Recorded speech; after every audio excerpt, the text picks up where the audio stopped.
ഇതെന്താ കഥ നോക്കാൻ ചെന്നപ്പോ എന്താ കഥ മൈ ധ്യാൻ എത്ര പടം ഞാൻ ധ്യാനെ പറഞ്ഞടാ. ഇന്ന് വരെ ആ മനുഷ്യൻ പെരിയ മനുഷ്യൻ എന്റെ ധ്യാൻ കുട്ടൻ ഇന്ന് വരെ എനിക്കിതൊരു വാക്ക് പറഞ്ഞിട്ടില്ല. മാത്രമല്ല ഇന്ന് വരെ ധ്യാൻ എന്നെ എപ്പോഴും എനിക്ക് മെസ്സേജ് അയക്കാറുണ്ട്. നിങ്ങളെന്നും എന്റെ മനസ്സിലുണ്ടോ? ചേട്ടൻ ഉച്ചക്കത്തെ പ്രാദേശിക വാർത്ത കേട്ടോ? ഇല്ല. അതിൽ പ്രത്യേകിച്ച് എന്തെങ്കിലും വിശേഷമുണ്ടായിരുന്നോ നകുല? പ്രമുഖ യൂട്യൂബറും സിനിമാ റിവ്യൂവറുമായ അശ്വന്ത് കോക്കിനെതിരെ പരാതി.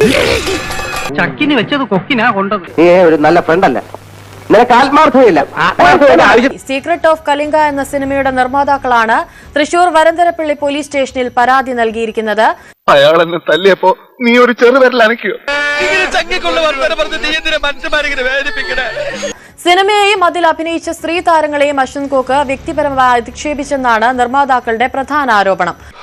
പണ്ടേ ദുർബലൻ, ഇനി കൂട്ടത്തിൽ ഗർഭണനും കൂടി ആകാത്ത കുറവേ ഉള്ളൂ നടക്കുന്നവൻ. അതിൽ അഭിനയിക്കുന്ന സ്ത്രീകളെ വ്യക്തിപരമായി അധിക്ഷേപങ്ങൾ നടത്തുക. അയ്യോ സത്യമായിട്ട് അതെന്റെ കുഴപ്പം കൊണ്ടല്ല. സിനിമയുടെ കഥ പൂർണ്ണമായും പുറത്തേക്ക് കൊണ്ടുവരിക. അതിന് ഉത്തരവാദി നീയാണ്. അത് പുച്ഛിച്ചു പറയുക. അതൊരു കുറ്റാണോ? ഒരു കുറ്റമില്ല. ഇതുപോലുള്ള കാര്യങ്ങൾ കാരണം സിനിമയുടെ നിർമ്മാതാക്കൾക്ക് ഉണ്ടാകുന്ന നഷ്ടത്തെയും കൂടി ചൂണ്ടിക്കാണിച്ചുകൊണ്ടാണ് അശ്വന്ത് കോക്കിനെതിരെ പരാതി പറയുന്നത്. നമ്മുടെ ഭാഗത്തുനിന്ന് കാണിക്കാൻ എന്തെങ്കിലും വേണ്ടേ? സ്ഥിതിഗതികൾ കണ്ടപ്പോ അത് ശരിയല്ലെന്ന് എനിക്ക് തോന്നുന്നു. എന്താ ഏട്ടേ ചാക്കില്? ഇത് ബോംബാ? നാടൻ ബോംബ്. അയ്യോ തനിയ അപരാധം.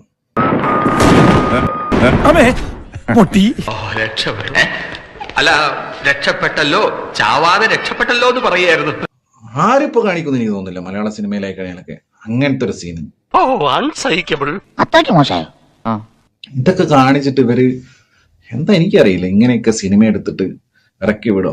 നാട്ടുകാരെ കൊണ്ട് പറയിച്ച് അടങ്ങുന്നാടാ. ഇനി വരാൻ പോകുന്ന ഇത്തരം ലോ ബജറ്റ് തട്ടിക്കൂട്ട് അപരാധ മലങ്കലിട്ട് സിനിമകൾക്കകത്ത് AI ഉപയോഗിച്ചുകൊണ്ട് കാണിക്കാൻ പോകുന്ന കാട്ടപരാധങ്ങളുടെ ഒരു തുടക്കം ഈ സിനിമയിൽ കാണാം.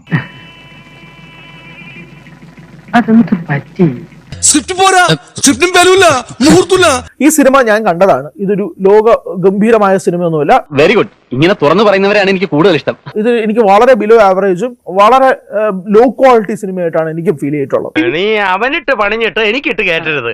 എന്നാ പിന്നെ സമസ്താപരാധങ്ങളും പുറത്ത് അശേഷം അടിപതറാതെ മുന്നേറാൻ നമുക്കെന്ന് സാധിക്കട്ടെ. അതെ.